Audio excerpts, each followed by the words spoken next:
Okay, licensed mental health counselor Shantala Boss, a regular here on the afternoon edition. Good to see you once again. Happy holidays to you. Happy holidays. Why do you think people get so stressed out this time of year?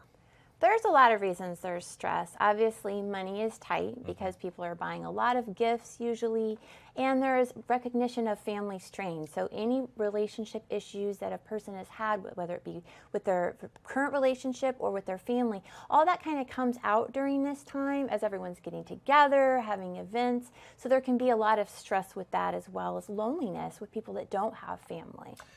The holiday blues, as it's called, is that a diagnosed, or is that just a term that's become used a lot? Well, it's a term. You could call it an adjustment disorder due to dealing with the stress of the holidays. A lot of times situations come out that were happening throughout the year, and they're highlighted during this time. So it makes it more difficult for a person to get through, because it's supposed to be a time of cheer, time of love, a time of joy, but a lot of times people aren't feeling that, and they will compare their emotions to what they think they should feel, and as a result go further down into a depression.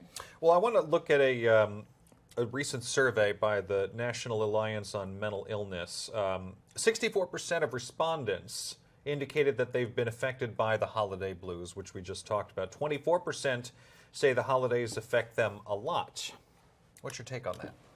I completely agree. I think that the expectations that have been put behind the holidays and the commercialization of it, families feeling that they need to be this for this family member or that for the other. There are a lot of split families, and people are in all different directions, so feeling that one has to stress themselves to the max to be able to be there for all people at all time is extremely hard. And also the opposite is not having those family members, feeling alone, feeling that nobody's thinking of them, comparing themselves to others can be difficult as well. So all of the things that we deal with throughout the year that can be stressful are really highlighted during this time, especially dealing with family and relationships, because this is a time we're supposed to be coming together and really enjoying that. Any ways to overcome the holiday blues? Well, really checking in with ourselves and understanding what are our triggers, what's happened throughout the year that maybe we're going to feel a little bit more heightened depression or stress during the holiday, and then learning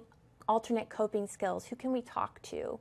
Who can we confide in? What can we do when we're stressed? Exercise, decreasing sugar and alcohol during this time of year, really checking in with ourselves and making sure as well to give back within the community, because not only does that help others, but it helps us internally. So if we're lonely or we're sad and we're reaching out and we're giving back, it makes us part of something bigger, and that's a great help. And it's possible, though, that this may not be the holiday blues. It could be something different. Yes. Something more serious, right? It could be. It could be. Well, if a person's feeling increasingly sad during this period of time, like during these cold winter months as well, they call that seasonal affective disorder. Sad. So it could also be situational due to the change in weather, the change in the days are getting shorter. So maybe, waiting through this time and seeing if that could be what's affecting it. But definitely if these symptoms increase or continue to go, seeing a doctor, seeing a psychiatrist and a therapist, and making sure to get follow-up help. Okay.